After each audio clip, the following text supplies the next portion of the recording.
Hello everyone, welcome to part 2 in Scotland, and our second stay was also in Edinburgh. We went to see Royal Yacht Britannia in Scotland, and it's also very beautiful.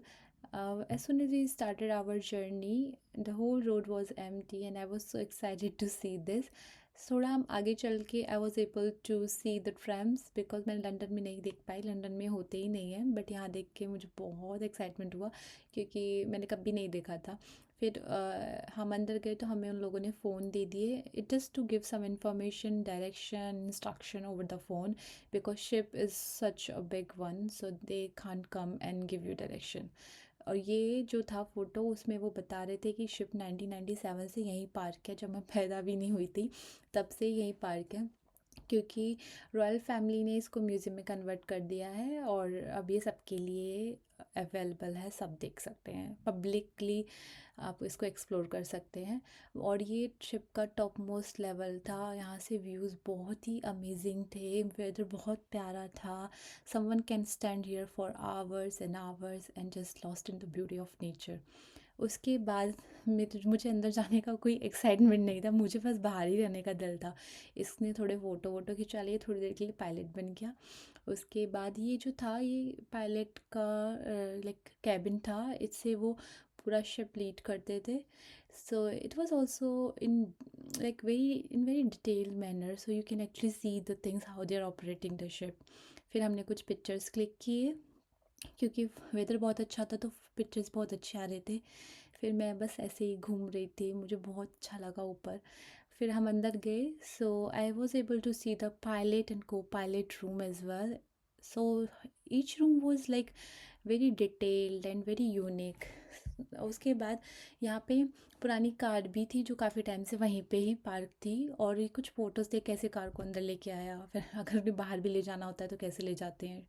फिर ये जो था, ये top most level पे ही था ये वाला room, ये just to enjoy the scenes. किसी कोई भी जो ब्रिटिश मेंबर्स थे वो वहाँ पे बैठ के ऐसे ऑथेंटिक व्यू लेते थे।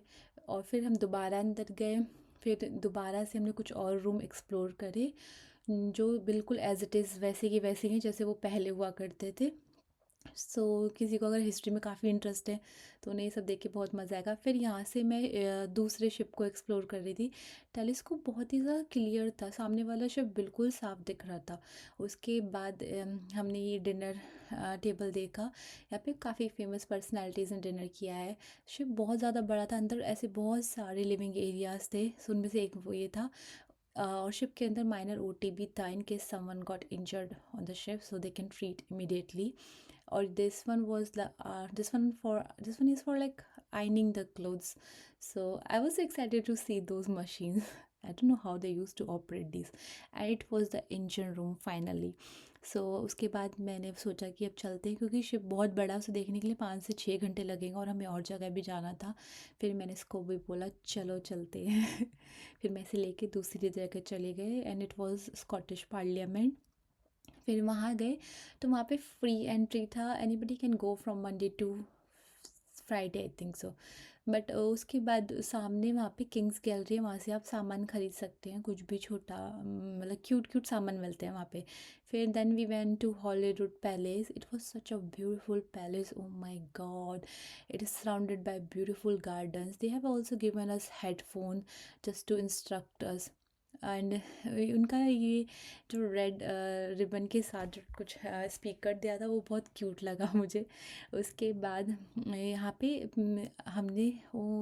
हमने बहुत ही टेस्टी हॉट चॉकलेट पिया, I really loved it, it was just the best one I had. उसके बाद हम गए अर्थर सीट पर ट्रैकिंग के लिए। I know I was not ready for the trekking, but anyway फिर भी मैं चली गई, क्योंकि मैंने ट्रैकिंग शूज़ नहीं पहने थे, बट मुझे एक्साइटमेंट था कि हम ऊपर टॉप मोस्ट से देखेंगे कैसा दिखता है।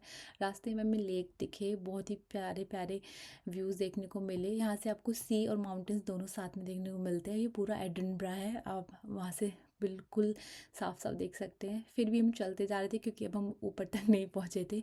फाइनली हम ऊपर तक पहुँचने ही वाले हैं, इसको मैंने बोला फॉलो मी। फिर हम पहुँचते, जैसे ही वहाँ पहुँचे, वहाँ पे बहुत ज़्यादा हवा चल रही थी, पता नहीं इसने ऐसी क्यों शक्ल बनाई, शायद इसको हवा ज़्यादा लग गई।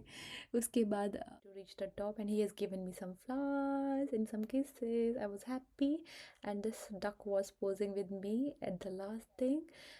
We had some good food, so I really enjoyed my day. See you in the next vlog. Thank you.